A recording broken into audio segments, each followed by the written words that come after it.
Hello humans, I'm Yoshiller. Welcome back to some more Animal Crossing New Horizons. Folks, today is an interesting day, although I guess one could say that any day is an interesting day. The word interesting is generic enough, but I use the word today because I have good news to report as I start this video. Because as of the previous Animal Crossing New Horizons daily gameplay video, I no longer have any reason to catch a bug in this game ever again. I have caught every bug in the Critterpedia. I have caught a total of 5,000 bugs to knock out the bug catching related Nook Miles achievements.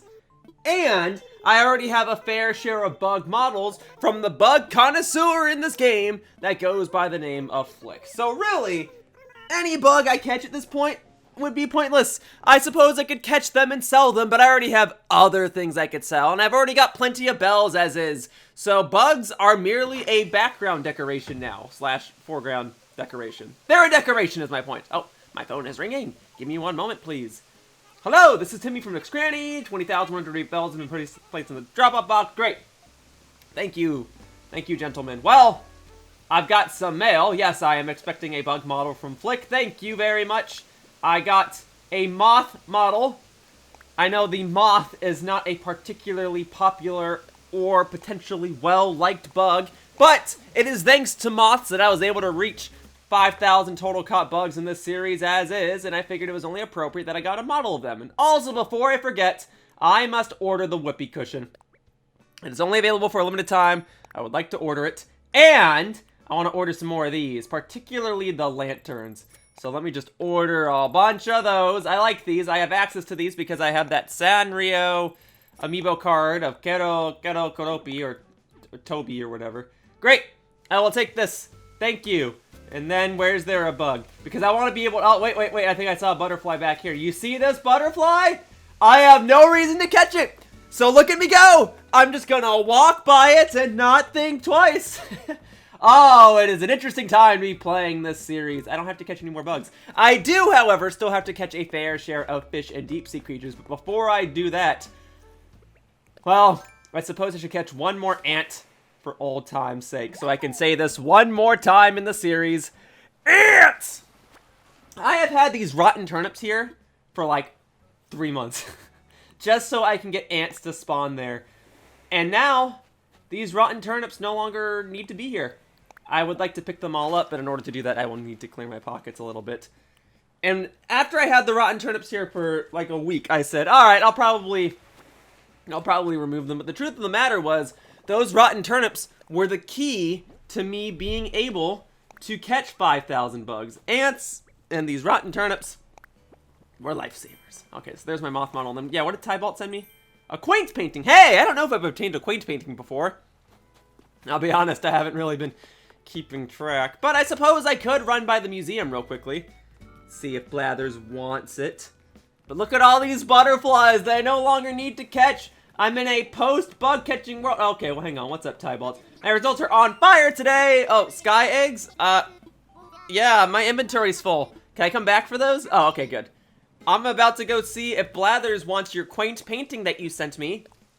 It would be nice if you could just contribute it to the museum, but I will check with him. First, I need to empty my pockets of these spoiled turnips and the 1 or 2 bugs that I am carrying. Great. All right. And then, oh, I got Nook Miles for it. But all right, I'm ready to take your eggs, Tybalt. I'm not really desperate for eggs, but with Bunny Day coming up and with sky eggs being among the more tedious types of eggs to obtain, I will gladly take them. Thank you. So I will claim these. Oh, what a shame. Today's Daily Nook Miles achievement wants me to catch 5 bugs. Well, I am not concerned about clearing Daily Nook Miles anymore, and I am not concerned about catching bugs anymore. Can you tell that I'm not concerned about catching bugs anymore? So that's double the reason for me to not need to catch any more bugs and not knock out that Nook Miles achievement. Well, all right. Hello, my good man Blathers. Blathers, let me level with you. Do we have a quaint painting in this museum already?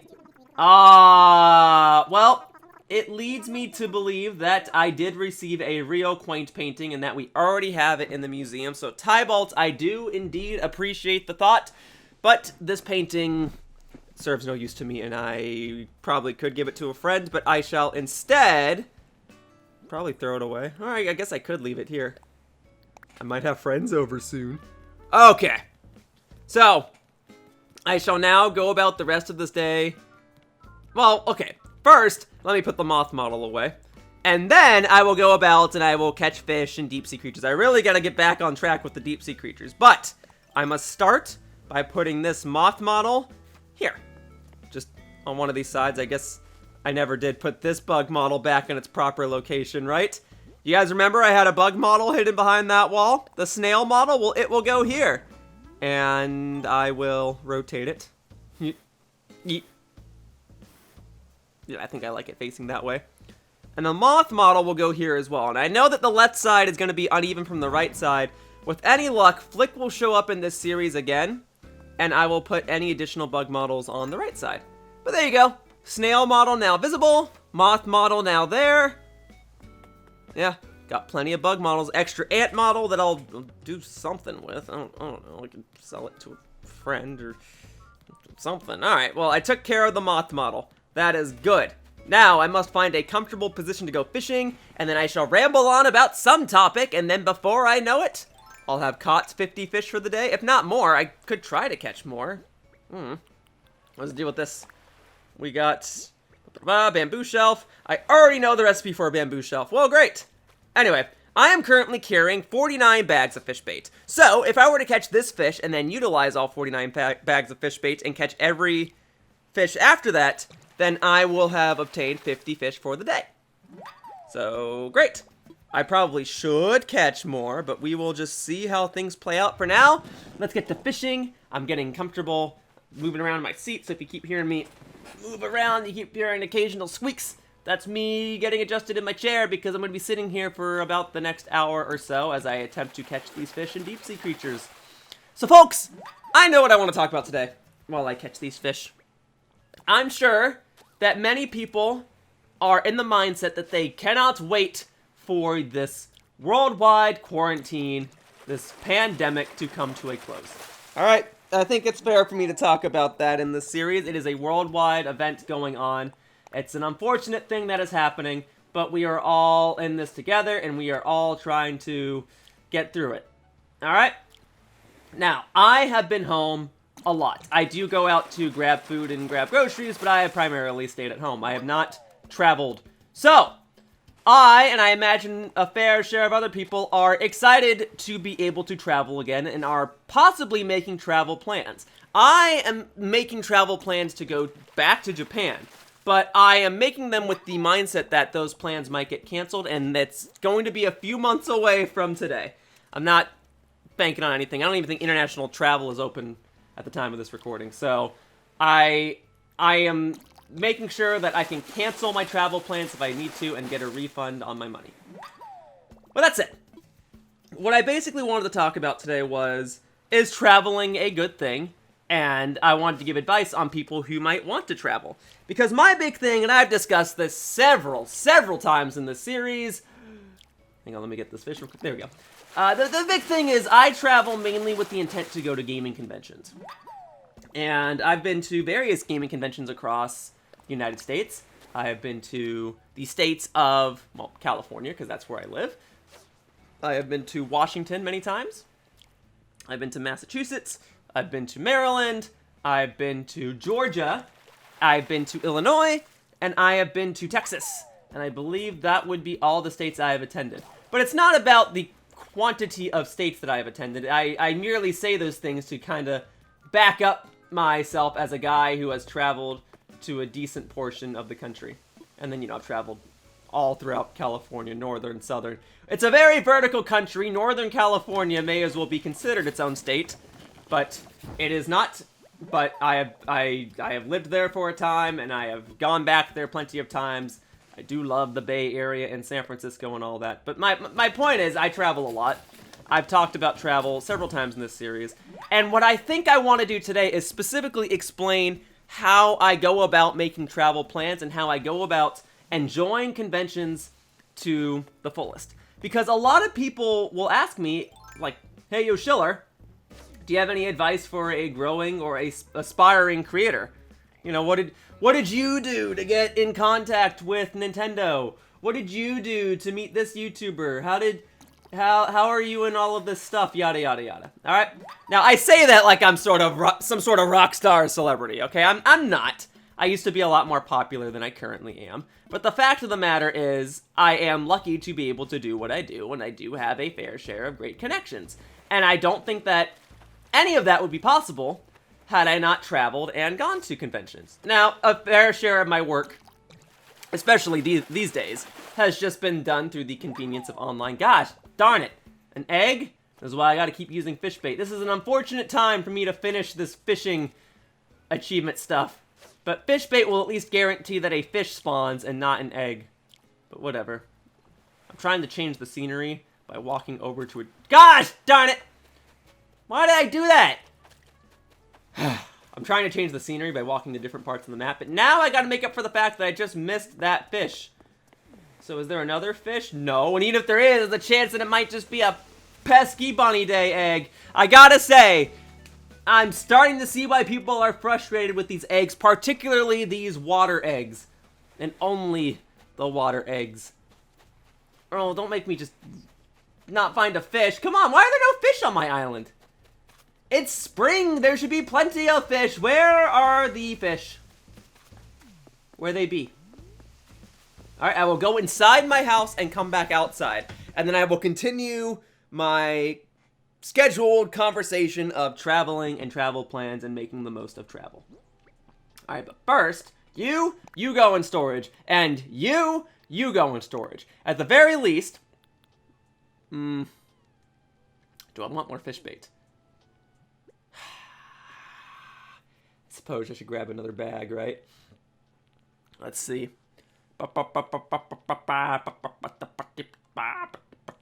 Where? There it is. I was gonna say, I have a ton of fish bait.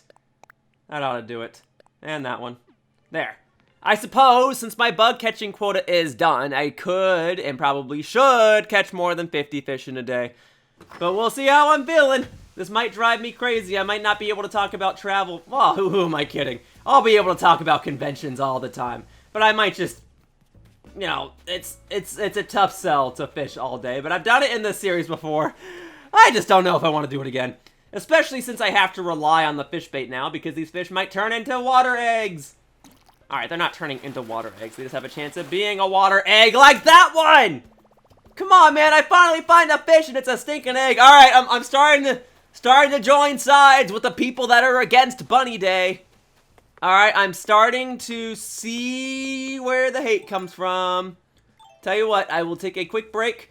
I will go after this deep sea creature because, yeah, I gotta get back into the routine of collecting a bunch of deep sea creatures, or else I'll still need 500 deep sea creatures or so before the series comes to an end, and I'll have to start catching like 200 a day. There we go. Very quick and straightforward deep sea creature obtained. It's just seaweed, but a weed is a type of plant, and a seaweed is a type of living creature, and therefore, it is a deep sea creature that is now in my possession and brings me one step closer toward knocking out the Catch 2,500 Deep Sea Creatures Nook Miles achievement. Darn it, I scared that fish away, and that fish was small enough to where it possibly was not a water egg. Also, Gulliver is here. Well, Gulliver, if you could give me just one moment, I have to catch this fish that's right beside you, and then sure, I'll go deep sea diving for the communicator part that you're missing. And then I will get this. Thank you very much. Got it. Alright, that was an actual fish. That makes it for the fish that I missed earlier. Now I gotta take a Gulliver break. Alright, man.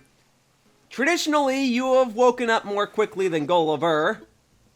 But that does not appear to be the case today. Look, the sooner you wake up, the sooner I can get back to fishing. The sooner I can knock out today's fishing quota, which I have not written down. It's just kind of a general number. I want to get through all the fish bait that I currently have in my possession. And then the sooner I can get back to talking about travels and making your experiences worth it.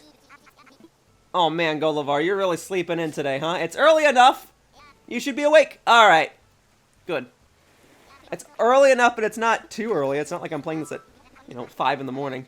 Well, hey! Yes, it is me. I know this routine. You are Gulliver! You are captain of the seas. You got washed up on my island. You usually have a communicator with you, but every time you wash up on my island, your communicator doesn't work because it's missing a part that appears somewhere in the ocean. And thankfully, I have access to a wetsuit, which allows me to swim around in certain parts of the ocean, and I can find your communicator part for you. So I will take care of this. Thank you, Gulliver. Alright, I got it. I will get it real quickly, and if I find any other deep-sea creatures along the way, instead of your communicator part, that's only a bonus for me, because I've got to get more deep-sea creatures anyway. But with any luck, that will be your communicator part, or even better, that will be a deep-sea creature, and another set of bubbles will spawn right nearby, and that will be your communicator part. But let's see, this orientation of bubbles leads me to believe that, oh, it was a deep-sea creature. Well, I saw some more bubbles in the back. I will go for those real quickly then. Alright. I thought when it's his communicator part, there's like a lot more bubbles than usual, but maybe I'm wrong. Maybe it's this. Let's see what we've got. Oh, yeah, I mean, that's small. That's probably it. There it is! Alright, hey, I got a great case scenario. I said, I hope I find a deep-sea creature, and then right nearby there's a communicator part, and that's exactly what happened. Ask, and you sometimes shall receive. I do enjoy it when that happens. And hey, there's more bubbles on the way back to the shore, which means that's another quick deep-sea creature that I could obtain. Thank you very much. I will take this. I like it. Can't carry anything else. No worries. Alright, we're good. We're getting it. Alright, well, there's another deep-sea creature right here. I don't know if I really want to focus on getting a bunch of deep-sea creatures right now. I mean, I was ready to just catch a bunch of fish. Most of my inventory right now consists of several bags of fish bait. In fact, it's even full right now. Alright, let's make my way back to the shore, sell that stuff, get back to fishing, and then maybe do some more deep-sea diving later. Now, if any more deep-sea creatures want to spawn on my way back to the shore, I will obtain them right now. But otherwise, yeah, see, there's those bubbles. I guess I can get those real quickly. That's kind of taking me away from the shore. I see even more bubbles in the back. Oh, what do I want to do? I really got to catch up on deep-sea creatures. I really can't fall behind on this stuff anymore, but I imagine I'm still going to have some more deep-sea creature designated parts in the future anyway. Very well. I will swim back here and get this deep-sea creature as well.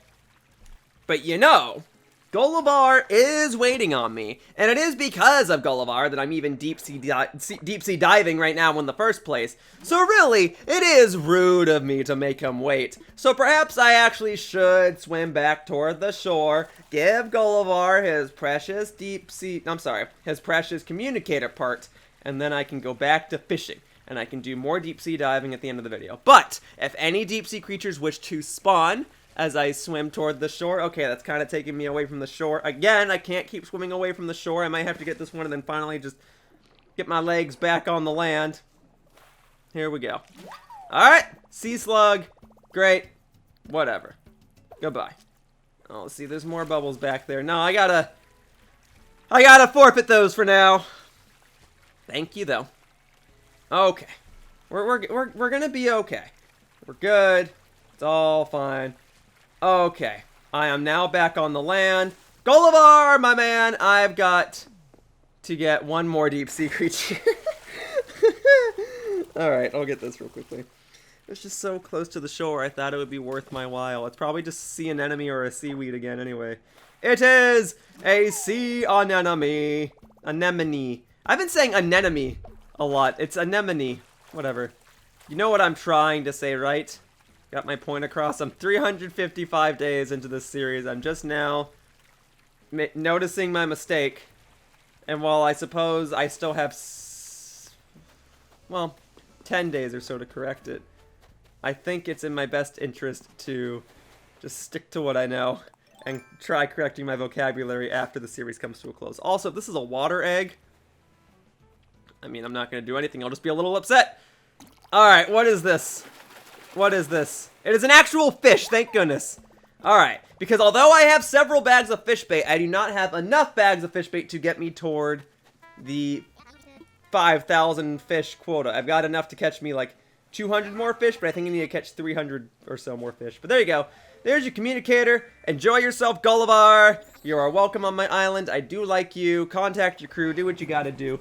I gotta get comfortable in this chair, and then I gotta go back to fishing. Alright? I hope you don't mind. I mean, you probably like sea creatures to an extent. Or maybe you hate them. Maybe you keep getting shipwrecked because you keep trying to fight a giant octopus. And I don't blame you. I'd be terrified of a giant octopus. I think the octopus is a terrifying sea creature, and I am more terrified of them than a shark. However, I think there is beauty to be seen in an octopus whenever I see one at an aquarium. But it bums me out that sharks are seen as the villains of the sea when really, I think it should be the octopus. I'm just saying. Alright, so let's move some of these along, huh? You know, to be fair, I think Mario games do have octopi and squids as enemies a lot. I don't really remember too many sharks in Mario games. There's probably like one. It's in Mario 64, and it's not even a major enemy. It's just more of a background object, if anything. Alright, that's a tiny enough fish. That's probably not a water egg. Okay. Nope, well, let me get aligned first. Okay, so back to the conversation at hand.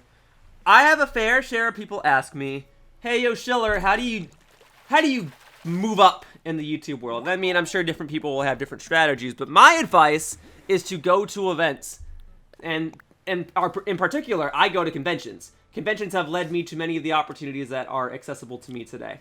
If I did not go to conventions, I would not be the person I am now. It is thanks to conventions that I got to meet a lot of people, got to experience a lot of things, and overall, just got to, like, really refine my passion and love for this industry.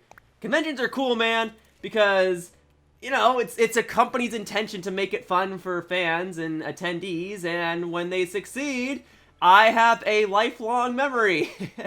And they're just happy that people enjoy their products. I mean, Nintendo in particular, every time they do a booth, it looks awesome. Anyway, I'm getting a little distracted here. Are conventions worth it? Well, it depends on what you're trying to get from a convention. It's a generally vague question to ask, and therefore the answer is a bit more vague. Because most people who say they're going to conventions will say, oh, I just want to have a good time. Well, great. In my opinion, there's a way to do conventions. There's a way to plan things out. You don't have to stick to an exact plan necessarily, but I think there is a way to do a convention that will make it more enjoyable for most people. And I think this is most comparable to attending a theme park such as Disneyland. There's a way to do Disneyland. And people who have had the fortune to attend Disneyland... Okay, there was a balloon, I think. Yeah, there was. Okay. Let me get this real quickly. Some people have been lucky enough to attend Disney... Oh, I did not mean to do that. Gosh darn, it's just for a sky egg, too. I don't even need it, but I'll take it. Thank you. I guess if there's any eggs I need, it's the sky eggs and the water eggs, right? Because I'm trying to craft one of every item, and there's like 2 or 3 furniture items I haven't obtained yet. Alright. Anyway.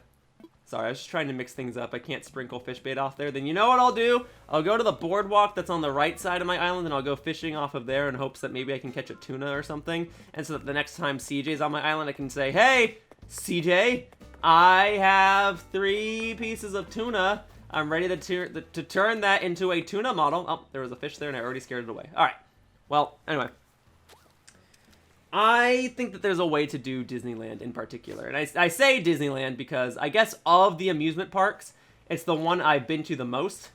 You know, I've been to a couple of others. I've been to Six Flags and Universal Studios, but Disneyland I've been to quite a handful of times. And the way the way I think you're supposed to do Disneyland is you get up early in the morning, you go to the park probably just as the gates open, if not slightly before. And then you go on the ride that usually has the longest line, and then you maybe grab breakfast or grab a snack or something, okay? My routine of going to Disneyland, I'm just going to say it for people that have gone to Disneyland, and if you haven't been to Disneyland, this probably won't make any sense. But my routine is I get up, get to the park right around when the gates open, whether I don't remember if that's like 7 a.m. or 8 a.m., but I get there pretty early. I buy my ticket there. I usually don't buy my ticket beforehand. It's probably smarter if you do buy your ticket beforehand, but you know, a lot of my Disneyland trips as of late have been pretty last minute. Although, come to think of it, I haven't been to Disneyland in a couple years. I used to go like once a year, but nope, not anymore. Okay, well, anyway, I get there when the park opens, and I go straight to Space Mountain. All right, that is my plan. I go straight to Space Mountain because usually the line for that ride is very long. It takes about an hour, and I go on that first because if you go first thing in the morning, that's when the lines are shortest because most people start rolling around the park at 10, 11 o'clock. All right? Then, after Space Mountain, if I'm going to do one more ride, I probably do another ride that's adjacent to it, such as the Buzz Lightyear ride or maybe even Autopia. And then after that, I might go get a fast pass for a different ride that usually has a long line, such as Indiana Jones or Thunder Mountain. And then I go grab breakfast. So even if I'm not having breakfast till like 9 o'clock and I'm starving while I'm waiting in line for Space Mountain, that's how I do it, because that's how I get the most thrill. Because when you think about it, what's it cost these days? It's over $100 to get a ticket to Disneyland, right? It's a lot. So you have to make sure that you're getting your money's worth. And I feel bad for people that go to Disneyland and only get to go on like 3 rides. Alright, those 3 rides are probably really fun, but I don't know if that's worth $100 to me. And it's probably even more difficult if you're going with friends or family. Like, you know, you gotta make sure that you're a little more coordinated. So with, oh gosh, darn it! Speaking of coordination, alright, I guess I'm just gonna have to let that one go. I don't know if it's gonna be worth it for me to run around my island again and try to find another fish. So instead, I'm just gonna try and use up all the fish bait while I have it. Alright, so like, I feel bad. I feel when people go to an event, I mean, it's really your goal to make the most of it, right? Oh, wow, an oarfish. Okay, great. Not that I need another oarfish, but alright, cool. I need a tuna. That's why I'm fishing over here. I need any fish that's exclusive to a boardwalk. Alright, although it is a little tricky because I have to keep repositioning myself. But in any case, when you go to a convention, or at least when I go to a convention, oftentimes the pass or ticket that I have for a convention these days is usually free because I luck out. I can get some sort of influencer or media pass. So that's great for me, right? But let me give examples of when I had to pay for a pass. Because in recent years, the big event that a lot of people want to attend is E3. Now, I first started attending E3 in 2012. And I have been attending E3 ever since. Now, there was no E3 in 2020. There's not gonna be a show floor E3 in 2021, but E3 was always the big event I wanted to go to, and I suspect that it's the big event that a lot of others wanted to go to, because it was this privatized event where all the biggest game developers were. You got to play all the new games early, and back in the day, Nintendo really only offered that at E3 and a couple of other select locations. Nowadays, Nintendo and a lot of other companies have bigger presences at all sorts of other events, but E3 was like the place to be in. And, you know, historically, E3 will always be looked back on as the time when game companies made their biggest announcements, okay? So E3 had this legacy behind it. Back in the day, though, it was not treated like a regular convention. It was treated as a privatized event, and that meant that if you wanted to go to E3, and I hope you guys don't mind if I just get this deep sea creature real quickly. I was trying not to really distract from the conversation, but I'm doing it anyway right now. But anyway, if you wanted to go to E3, a pass cost $1,000. Alright? That's a lot of money. Especially for someone like me who is, like, just getting out of high school, going into college. I might have $1,000 saved from, you know, birthdays and holidays and slight work here and there, but there's no doubting it. $1,000 is a lot of money to most people that age. It's a lot of money to most people over that age. So I really had to think, is this something I want to spend my money on? Because some people will oh, there's a lot of different balloons. I'm not used to seeing 2 balloons flying over at the same time. Well, let me get this. And then before I even pick up that present, let me go back here and get this balloon. Well, I'm not going to get it now. I mean, maybe I can intercept it later, but no, not worth it. It's just an egg. What's the deal with this? Well, yeah, just go there for a second. All right, what's the deal with this, huh? This is paper tiger. What does that even look like? Oh, okay. Well, I would like to put it somewhere. I just don't exactly know where. Here. I guess I can always sell it. It's currently in my inventory. And there's another fish right here. Okay, I'll catch it real quickly. You guys are probably all eagerly waiting to hear, like, did I spend $1,000? You know, what was my justification if I did, right? Well, let me catch this fish, and let me screw it up while I'm at it. I jumped the gun. All right, well, gosh darn it, no, I was just trying to pick up the sea bass. All right, here. All right. So, boom, custom designs. And I can download more designs now. I'll probably take up that opportunity in the near future, but for now, display on the ground. Alright, we're good. Let me go clear my pockets a bit. Okay. So, back in the day, if you wanted to go to E3 and you didn't work for a game company, one, you still had to prove that you were someone in the industry, okay? It wasn't just that a random person could buy $1,000 worth of E3 passes. Or rather, buy a pass for $1,000. Okay? If you wanted to go to E3, you still had to fill out a form, and you still basically had to be accepted. And then you had to spend the $1,000. So, for me, as a guy who was going into college and really wanted to experience these things and was fortunate enough to go in 2012 for free thanks to connections, when 2014 rolled around, well, let me preface this with, in 2012 and 2013, I probably should not reveal this information, but it doesn't really matter now. When I went in 2012 and 2013, I only went on the last day of E3 because I did not go under my name. I went under someone else's name and someone else's company. We had a very close contact who let me do that because on the last day of E3, he figured he didn't need to go there for the whole day, so he just gave his pass to me.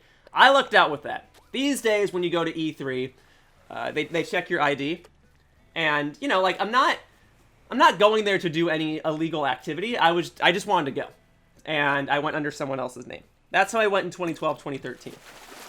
Alright? That's the truth of the matter. In 2014, I didn't want to go under someone else's name, and I didn't want to just go on the last day. I wanted to go all 3 days, because I was starting to learn that when you go to E3, you really want to be there on the first day. You want to be like the first person to play the games, right? Or among the first.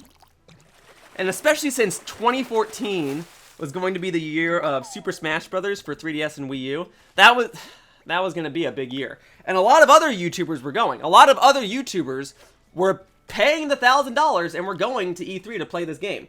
So I had to decide. Like, this is a big year. A lot of other YouTubers are going. I'm trying to further my career. Do I want to spend the $1,000 on this? And ultimately, I decided, yes, I do. Okay, I'm at 4712 right now. And anytime I tell someone that I did that, they always look at me and they look at me like I'm an idiot. And you know what? Maybe it was a bit of a moronic decision. In hindsight, though, I don't regret doing it. I would not spend $1,000 to go to E3 today. And I had a wonderful time in 2014 because I got to play everything that I wanted to play. I played so much Super Smash Bros. I got to play as every character in the demo, okay? But take note of that, okay? That sounds like a braggy thing to say, and it is. But I want to make that very clear. There were like 20 characters or so in the demo. I got to play as all 20 at least once, and then some. Alright, I got to play the 3DS version, the Wii U version a lot, and then, you know, that year Nintendo had other stuff. They had Splatoon and Yoshi's Woolly World and stuff, and Captain Toad. I got to play all of them. And while I was there, I was interviewed for KTLA News. A lot of other people used footage of me. I got to meet different creators for the first time, such as Andre the Black Nerd. He even featured me in one of his videos. I had a fantastic time. That was the first E3 where I wore my Yoshi hat. So that's really the event where my name got around.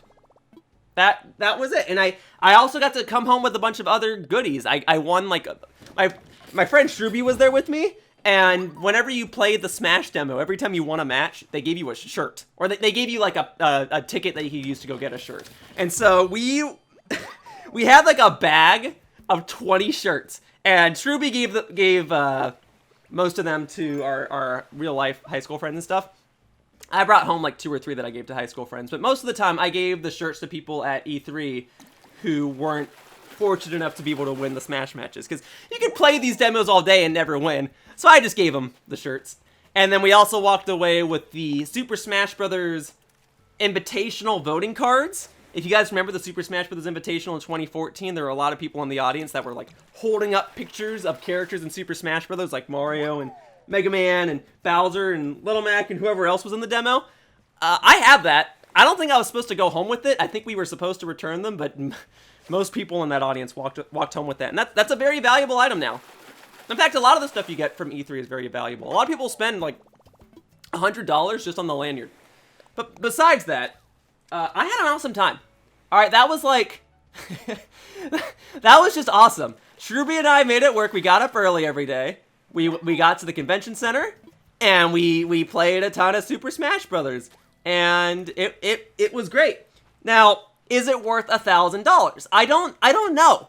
Because I try to compare it to other things people do when they spend money on entertainment, right? Because you might spend $100 on a sports event. You know, maybe you spend $80 for a seat at a stadium, and then you spend maybe $20, $30 on food. Okay. You know, maybe you go to Disneyland. Okay, that's still like $100, and then maybe you spend $50 on food. All right, a little different there.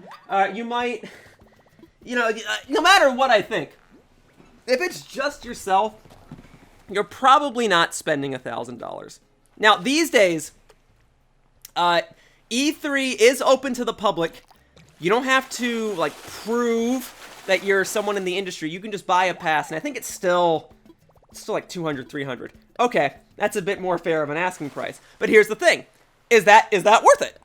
And I don't know. I am inclined to say no to a lot of people just because of how much E3 has changed. Because when Shruby and I went to E3 in 2014, we got to play every game we wanted. All right? I got to meet a bunch of people. I got photo ops. It was great. Gosh, darn it! Frick, I thought I had that fish too. I just messed up. All right, well let me sell my current inventory. I'm messing up on a lot of fish now. This is getting bad. I'm wasting a lot of bags of fish bait, but I'm trying to do what I can. Okay, there we go. That. Okay, very good. So these days though, E3 is so different.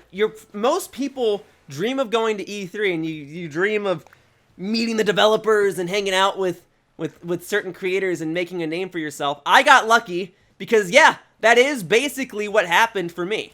But I don't think it's going to happen for everybody. It can't happen for everybody. It just can't. There's thousands of people at this event. You can't all be famous just by going to this event, I'm sorry to say. And beyond that, I think E3 has had more people in recent years because it's been open to the public. And that leads to long lines, and if you're claustrophobic, you're probably going to hate E3. Alright, the lines are very long.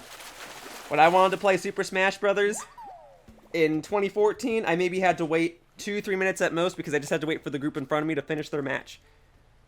In 2018, I went to E3, where Super Smash Bros. Ultimate had a demo, and if you did not have an appointment to play some of the time, you were just not allowed to play.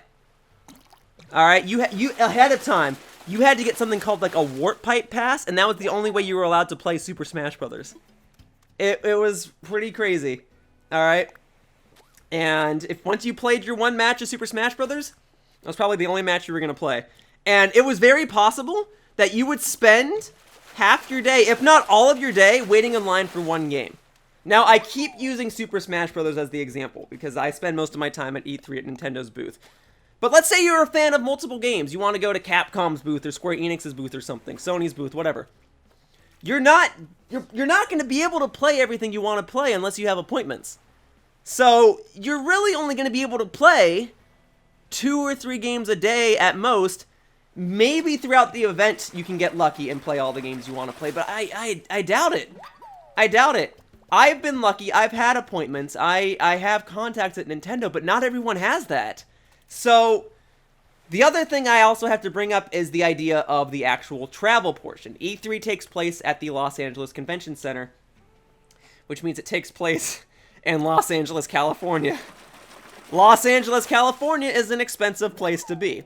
Now, that comes at the cost of having various locations accessible to you if you need to go to the grocery store or a convenience store or something. I mean, you can. But one, Los Angeles does not have a great public transportation system. It's very easy to call an Uber, but without Uber, you would have a hard time getting anywhere. Okay, there is no subway that takes you from the airport to the convention center. Alright, it's pretty bad. And if you live in other parts of California, you might be okay. You can take a train or a bus or something to Los Angeles and probably arrive at Union Station. But even then, Union Station's still a mile or two from the convention center. Most people might be ill-prepared for that. And then you pay for your Uber ride, and it's expensive, and you pay for your hotel, if you can get one, and that's expensive. Now, for me as a Los Angeles resident, I get to skip all that. I call an Uber from where I live, and I go. Or, I was previously living in an apartment. that was close enough to a subway station, and I would take the subway to the convention center, because there is a subway stop if you take the Expo line. That's just like 1 block away from the convention center. It's very close. And when I discovered that, that was great. But, you know, most hotels around the time of E3 are booked. Companies that are going to go to E3 book a ton of rooms for all the employees that need to work there. Then there's just miscellaneous people who might be traveling in general to Los Angeles who might be booking hotels. And then you gotta beat all of the other convention goers. And it's tough. It's tough to get a hotel that's close and cheap. And then you just gotta pay for all the other expensive Los Angeles stuff. And if you don't know any better, you might buy food inside of the convention center. And that's expensive. My strategy was to go across the street and go to Smash Burger. It's like the only time of the year I have Smash Burger. But hey, it's pretty good. But then my strategy beyond that is if you go a little further down, there's a shopping area called 7th and Fig. It's on Figueroa Street and 7th Street. And it's like this little inverted cylinder location, and there's plenty of food to grab there, because there's like another food court that has a Five Guys and a pizza place and I want to say like a Jamba Juice, but I don't think it's a Jamba Juice. I think it's just a fruit-based, maybe vegetarian-based store. But point is, there's lots of options there.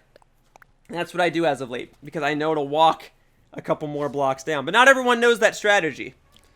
So my fear is that someone spends $200, $300 on an E3 ticket, then you spend $400, $500 on a flight, then you spend $400, $500 on a hotel, then you spend probably another $200 in Uber fees, then you spend another $50 on food, and you go to E3 and you don't get to meet the people you want to meet, and you don't get to play all the games you want to play. You know, it adds up, and it bums me out. There's a way to do E3, and it's a lot different now than it was before, but I've been able to improvise around it, and I've been lucky.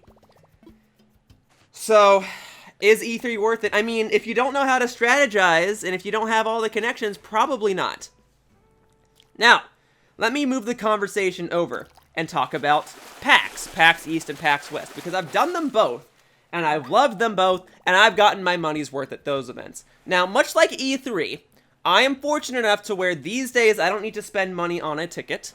I can get a media pass. Some people do need to spend money on tickets, and the unfortunate thing about PAX is that those tickets sell out almost immediately every single time. I don't know what the deal is going to be when travel plans open back up, but I suspect that they'll probably still sell out immediately. But okay, let's say you get a pass for all 4 days, and let's use PAX East as the example, because that takes place in Boston. So for me, I fly to Boston. I'm usually lucky. I can usually get a $300 or so flight, you know, like a little more after tax. It's probably closer to like $330, $340. To me, that's pretty good for a round-trip flight. I'm quite comfortable in these flights. I'm not going for the cheapest option. That's my advice, too. I know people want to pay cheap for a flight in a hotel. And look, you don't need the most expensive stuff. I totally agree. I don't need to fly first class. I don't need the top suite of a hotel. All right, I'm comfortable with what most people will pay for. But the other thing I need to point out is that you can't always, or you shouldn't always go for the cheapest option. And I'll explain why in a moment. Let me sell all this. Thank you. Woof, we're going to get a lot of bells after today. All right, let me use these next few fish bait bags, and I'll do so over here. All right. The big thing with these conventions is that you should be comfortable. Because at the end of the day, you're going to spend your night in a hotel room. And you shouldn't go for the cheapest option. You should go for something affordable, but really don't go for the cheapest option, okay? I know a lot of people will look at a hotel and go, $200 a night for a room, but you know what? If you can share that with somebody, the price goes down. I have made a lot of friends because I have been fortunate enough to share hotel rooms with them. You know, that's how I became friends with the guys over on Good Vibes Gaming, where I shared hotel rooms with Gilly the Kid and Ant Dude, and we were fine. We were comfortable sharing beds and, you know, heading to the convention center together and heading back together and all that. We were a great bunch. I acknowledge that if it's your first convention, you might not have somebody to room with. You can get lucky. You can go on Twitter and ask, like, hey, does anyone have a spare room?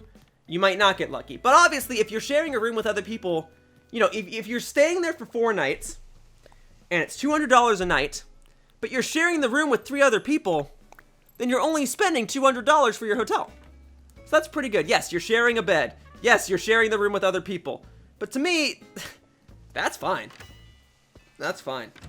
Also, excuse me, I'm actually going to purchase my next fishing rod. I could craft one, but one, I'm running a little low on crafting supplies, and two, I think when you buy a fishing rod from here, it can let you catch 40 fish before it breaks. Also, hang on, what's this back here? A pinball machine? Hey! I would like one. Thank you. I will take that. Cool. Now I can order another one of those whenever I want. Alright.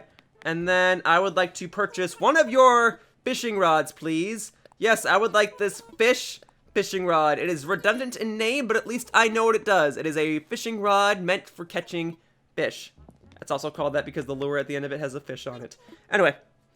Yeah, when you go to a hotel, try to double up. Now, it does take some coordination. Sometimes people want to meet at the hotel. Sometimes people want to meet at the airport. And then you Uber over. I've been on both sides. I've been in sides where I've taken the initiative. I booked the hotel. I just get there and let other people show up. I've been in situations where my friends booked the hotel and I just joined them. Typically, in recent times for PAX East, I'll book the hotel. That's what I did in 2020. I usually like staying at the Boston Park Plaza. That's a hotel that's not too far away from the convention center. It is about like a 2-mile walk, but it's close enough if you do want to walk. You can call an Uber, it's fine. It's a comfortable hotel. It's a little up there in price, but I love it, especially since I love the room service chicken tenders. I have made a joke about that whenever I stayed there. I did not get to do that in 2020, but if I go back to PAX East, you know, whether it's this year or next year, if it's even happening this year, I want to stay at the Boston Park Plaza, and I want to get me those chicken tenders. But anyway, you should get a comfortable hotel, because I compare it to being desperate for a place to stay for the night. You know, let's say you're a traveler, you're driving from, I don't know, California to New York, and you're crossing through the country, and you stop midway in Oklahoma, and you want to stay at a hotel, and they're like, sorry, it's $250 a night. I figure at that time, most people would pay for that. Most people would say, you know what, I'll spend the $250 just so I can sleep comfortably for the night, so I can continue my travels tomorrow. But then that's why it confuses me why people won't spend $200 a night for a hotel at a convention. Because that's your base of operations. That's where you're going to stay when the convention is over. You should probably be comfortable. Because you probably could pay for a cheaper hotel that's much further away, but at the end of the day, you're going to be paying for Uber and Lyft rides to get over to the convention center anyway, that it probably adds up. So you have to find the right balance. So I had to do that in 2020. I did not get to stay at the Boston Park Plaza. I stayed at a Marriott hotel. So that was close enough to the airport, but a little further away from the convention center, so we couldn't really walk. We had to Uber every day. But you know what? It was fine. It did add up, but the hotel was still nice. It was a little cheaper than the Boston Park Plaza, and I made it work, right? Like it was a nice hotel to stay in. It was just, we had to make sure, like, when you went back to the hotel, you were done for the day. That was basically the gist of it. The other important thing is to make sure you get a hotel that's, like, near food. So if you need to order food, or if you want to go out to, like, a Walgreens or a 7-Eleven or something, you can grab food. The Boston Park Plaza is in a good part of town, so you can easily do that. I remember I stayed at the Boston Park Plaza once, and I did go to a Walgreens, and I got some Dayquil, and I got some waters, and I got some, like, cookies or something. That's usually what I do. So that's how you got to do it. When you go to the... I know it adds up, because you might book all 4 nights at once, and it's all of a sudden, with tax and everything, it's like you're spending $800-something, and you're like, oh, God, going to a convention's expensive. And it is. But if you stay with friends, and if you consider the fact that you're getting a nice hotel that's close enough to the event where you probably don't have to pay for transportation, you're probably good. You're probably fine. You probably make things work. Now, the other thing is, I go to these cities for the conventions. So I spend most of my time in the convention center. I acknowledge that things are different if you're going to these places as a tourist and you're going to do specific events in these cities, not just a convention. Because, you know, maybe you might want to sightsee. Now, I have not done too much sightseeing in Boston. The extent of my sightseeing is walking from the convention center to a restaurant and seeing things out my window from an Uber or Lyft ride. It's a very nice city. It's very cool. But also, in the times I've gone to Boston, it's usually been in the wintertime, so it's usually snowed or it's windy. So I haven't really felt the urge to go outside and walk around. But that's okay, because I'm spending most of my time at the convention. I'm getting my money's worth for the convention, even though my pass to the convention was free. But, you know, my money's worth for all the travel expenses. I enjoy it, but in comparison, I've gone to Seattle for PAX West, and I did sightsee Seattle. I've been to the Space Needle. I went to the EMP Museum. I went to the Fisherman's Wharf area, and I saw the gum wall, and I saw the first Starbucks and the cheese store, and you know, I did do some sightseeing, and it was nice. It was awesome. And I was able to do that thanks to my mom, who was traveling with me at the time, and we went like a day early, so we just, you know, messed around for a day, and then there was another day where I came back from the convention early, and she was like, all right, you want to go do some more stuff? And I was like, sure. So we did stuff, and it was awesome. And I had a fantastic time at the convention, and I got to sightsee. So it was a win-win. I do think sightseeing makes a trip more valuable, especially if you're traveling to another country. But when you're going for a convention, I don't think there should be any shame in just sticking around the convention center, because that is what you went there for, and especially if it's in the wintertime, it's just much warmer inside the convention center. It's much nicer, and you have the amenities you need. You just got to be careful paying for food, because it's always more expensive, but you're also paying for the convenience. So I get it. Conventions are expensive, but I think they can be worth it if you know how to plan them accordingly. E3 is a little tough for me to recommend. Back in the day, I wanted all my friends to go to E3, and I tried to make it the best trip they could possibly have. These days, I kind of have to tell my friends, if you're going to E3, you're probably on your own. You know, I can probably pick you up from the airport, but I can't offer the same hospitality and services that I may have offered in the past. And, you know, I enjoyed my 2019 time at E3 because of that. All right, how am I doing with regards to the amount of fish I've caught? I'm at 4762. I have less than 250 to go, and then deep sea diving, I'm at 2129. You know what? I can catch one more deep sea creature real quickly. I can. Well, there was a balloon there. I don't care for it. I don't need it. It wasn't even a bunny day balloon, but I don't need it. I can catch one deep sea creature real quickly just to end at a nice even number, and then I'm gonna go ahead and end today's video. But first, I need to put some stuff away.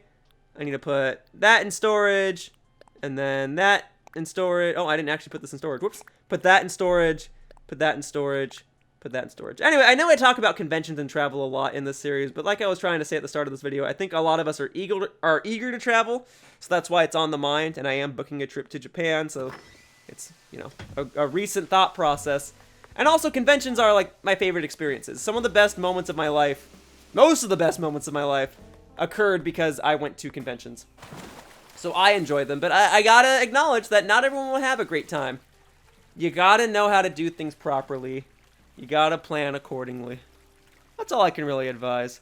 Alright, here's that one extra deep sea creature I'm going to obtain real quickly. Now, unless there's another batch of bubbles right behind me after I get this, I think I am done. I am not seeing anything, so great. I think I'm in the clear to do my outro. So, folks, that wraps up today's video of Animal Crossing New Horizons, and I'd like to thank you all for watching. I hope to see you all in future videos, and I hope we all get to travel soon. Bye-bye, humans! Whoosh! Hey, thank you for watching my video. If you want to continue to support my content, the best thing you can do is like this video and subscribe to my channel. All you have to do is click the little buttons down below. Also, please be sure to follow me on Twitter to stay up to date with my video schedule. My tag is @RealYoshiller. I hope to see you all in future videos. Bye-bye! Whoosh!